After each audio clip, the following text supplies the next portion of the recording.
Chapter 23b. Continuing about the scientific experiment, Colin said, "If you keep doing it every day, as regularly as soldiers go through a drill, we shall see what happens and find out if the experiment succeeds. You learn things by saying them over and over and thinking about them until they stay in your mind forever. And I think it will be the same with magic. If you keep calling it to come and help you, it will get to be a part of you, and it will stay, and it will do things. I once heard an officer in India tell my mother that there were fakirs who said words over and over thousands of times," said Mary. "I've heard Jim Fiddleworth's wife say the same thing over thousands of times, calling Jim a drunken brute," said Ben Weatherstaff dryly. "Some had always come of that, sure enough. He gave her a good hiding, and he went to the Blue Line and got drunk as a lord." Colin drew his brows together, and he thought for a few minutes, and then he cheered up. "Well," he said, "you see, something did come of it. She used the wrong magic until she made him beat her.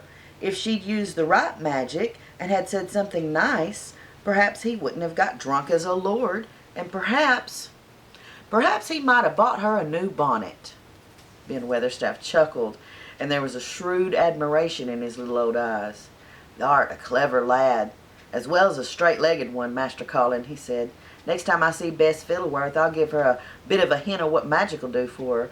She'd be rare pleased if the scientific experiment worked, and so'd Jim." Deacon had stood listening to the lecture, his round eyes shining with curious delight.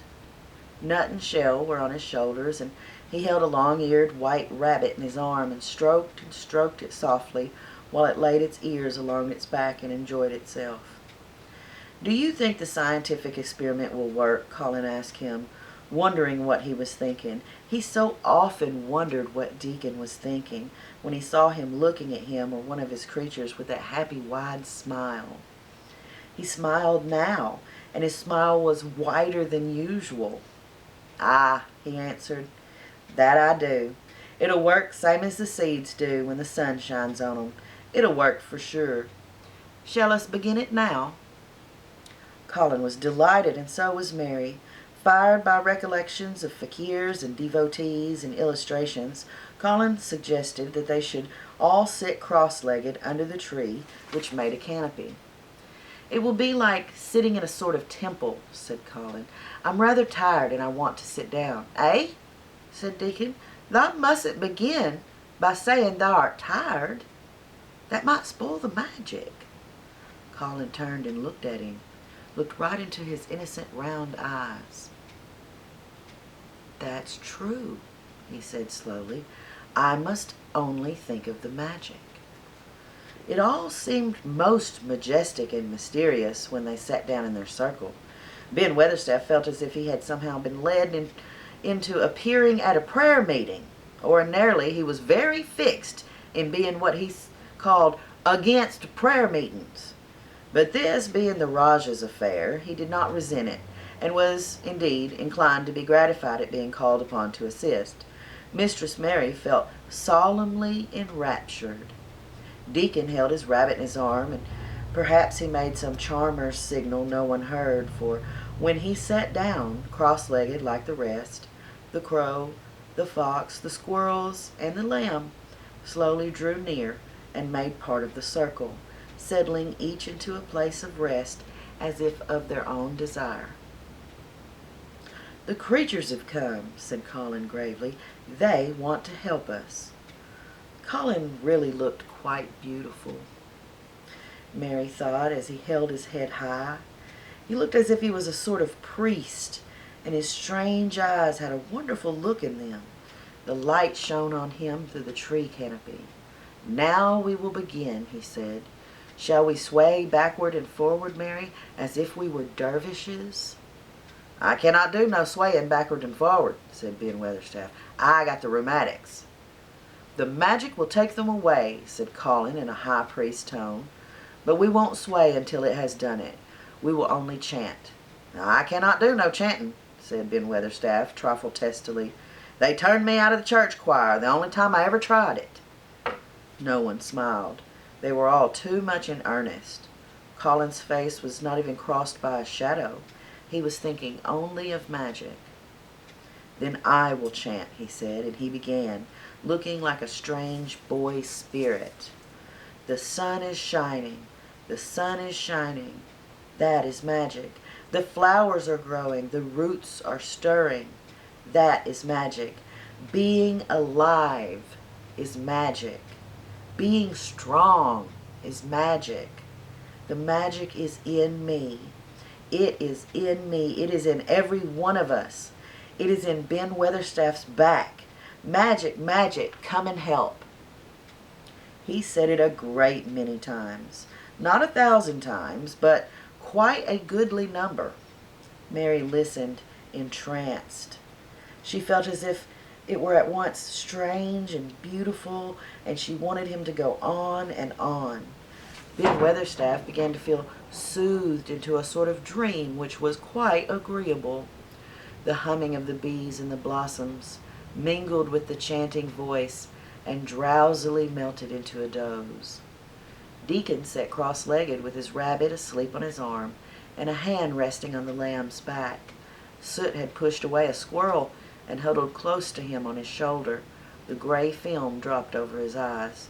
At last Colin stopped. "Now I am going to walk around the garden," he announced.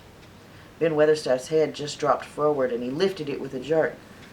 "You have been asleep," said Colin. "None of the sort," mumbled Ben. "The sermon was good enough, but I'm bound to get out before the collection." He was not quite awake yet. "You're not in church," said Colin. "Not me," said Ben, straightening himself. "Who said I were? I heard every bit of it. You said the magic was in my back. The doctor calls it rheumatics." The Rajah waved his hand. "That was the wrong magic," he said. "You will get better. You have my permission to go to your work, but come back tomorrow." "I'd like to see thee walk around the garden," grunted Ben. It was not an unfriendly grunt, but it was a grunt. In fact, being a stubborn old party and not having entire faith in magic, he had made up his mind that if he were sent away, he would climb his ladder and look over the wall so he might be ready to hobble back if there were any stumbling. The Rajah did not object to his staying, and so the procession was formed. It really did look like a procession. Colin was at its head, with Deacon on one side and Mary on the other. Ben Weatherstaff walked behind, and the creatures trailed after them, the lamb and the fox cub keeping close to Deacon, the white rabbit hopping along or stopping to nibble, and Soot following with the solemnity of a person who felt himself in charge. It was a procession which moved slowly, but with dignity. Every few yards it stopped to rest. Colin leaned on Deacon's arm, and privately Ben Weatherstaff kept a sharp lookout, but now and then Colin took his hand from support and walked a few steps alone. His head was held up all the time, and he looked very grand. "The magic is in me," he kept saying. "The magic is making me strong. I can feel it, I can feel it." It seemed very curious that something was upholding and uplifting him. He sat on the seats in the alcoves, and once or twice he sat down on the grass, and several times he paused in the path and leaned on Deacon. But he would not give up until he had gone all around the garden. When he returned to the canopy tree, his cheeks were flushed, and he looked triumphant. "I did it! The magic works!" he cried. "That is my first scientific discovery." "What will Dr. Craven say?" broke out Mary. "Well, he won't say anything," Colin answered, "because he will not be told. This is to be the biggest secret of all. No one is to know anything about it until I have grown so strong that I can walk and run like any other boy. I shall come here every day in my chair, and I shall be taking back in it. I won't have people whispering and asking questions, and I won't let my father hear about it until the experiment has quite succeeded. Then sometime when he comes back to Misselthwaite, I shall just walk into his study and say, 'Here I am. I am like any other boy. I am quite well, and I shall live to be a man, and it has been done by scientific experiment.'" "He will think he is in a dream," cried Mary. "He won't believe his eyes." Colin flushed triumphantly. He had made himself believe that he was going to get well, which was really more than half the battle, if he had been aware of it. And the thought which stimulated him more than any other was this imagining what his father would look like when he saw that he had a son who was as straight and strong as other fathers' sons.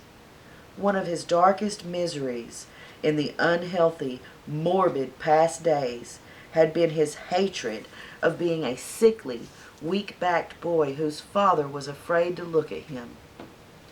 "He'll be obliged to believe them," he said. "One of the things I'm going to do after the magic works and before I begin to make scientific discoveries is to be an athlete." "We shall have thee taken to boxing in a week or so," said Ben Weatherstaff.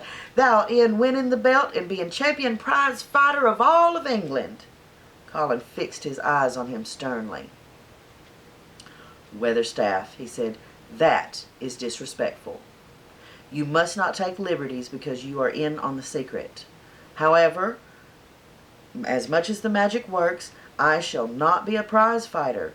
I shall be a scientific discoverer." "Ax pardon, ax pardon, pardon, sir," answered Ben, touching his forehead in a salute. "Ought to have seen it wasn't a joking matter." But his eyes twinkled, and secretly he was immensely pleased. He really did not mind being snubbed, since the snubbing meant that the lad was gaining strength and spirit.